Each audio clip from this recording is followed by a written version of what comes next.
Hi friends, ಎಲ್ಲ ಹೇಗಿದ್ದೀರಿ? ಇಲ್ಲಿ ನಾನು ಚೆನ್ನಾಗಿದ್ದೀನಿ. ನೀವು ಚೆನ್ನಾಗಿದ್ದೀರಾ ಅಂತ ಭಾವಿಸ್ತಾ ಇವತ್ತು ಬದನೆಕಾಯಿ ಗೊಜ್ಜು ಮಾಡುವ ಅಂತ ಬದನೆಕಾಯಿ ಬೇಯಕ್ಕಿಟ್ಟಿದ್ದೀನಿ.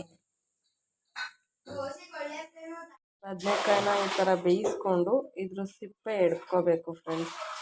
ಸಿಪ್ಪೆ ಎಡ್ಕೊಂಡು ಅದಕ್ಕೆ ಬೇಕಾದ ಸಾಮಾನು ಕಾಯಿ, ಈರುಳ್ಳಿ, ಕೊತ್ತಂಬರಿ ಸೊಪ್ಪು, ಹಸಿಮೆಣ್ಸಿನ್ಕಾಯಿ ಮತ್ತು ಖಾರ, ಸಾಂಬಾರು ಪೌಡರ್ ಮತ್ತು ಸಾಲ್ಟ್, ಉಪ್ಪು. ಅದ್ರ ಜೊತೆಗೆ ಸ್ವಲ್ಪ ನೆನೆ ಹಾಕಿರೋ ಹುಣಸೆಹಣ್ಣನ್ನು ನೆನೆ ಹಾಕ್ಬಿಟ್ಟು ಚೆನ್ನಾಗಿ ಹುಣಸೆಹಣ್ಣನ್ನು ಸೂಸ್ಕೋಬೇಕು.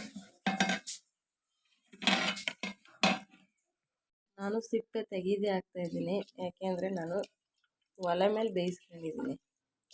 ಆದರೆ ನೀವು ಅದನ್ನು ಸುಟ್ಕೊಂಡ್ರೆ, ಕೆಂಡದಲ್ಲಿ ಸುಟ್ಟರೆ ಸಿಪ್ಪೆ ತೆಗಿಬೇಕಾಗುತ್ತೆ.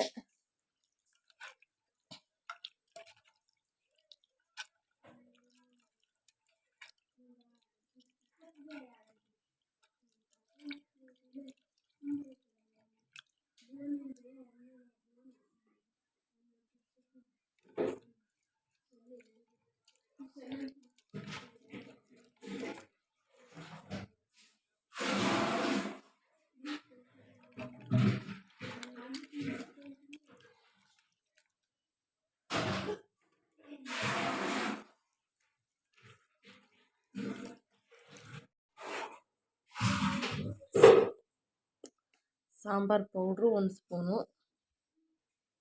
1 ಚಿಟಿಕೆ ಉಪ್ಪು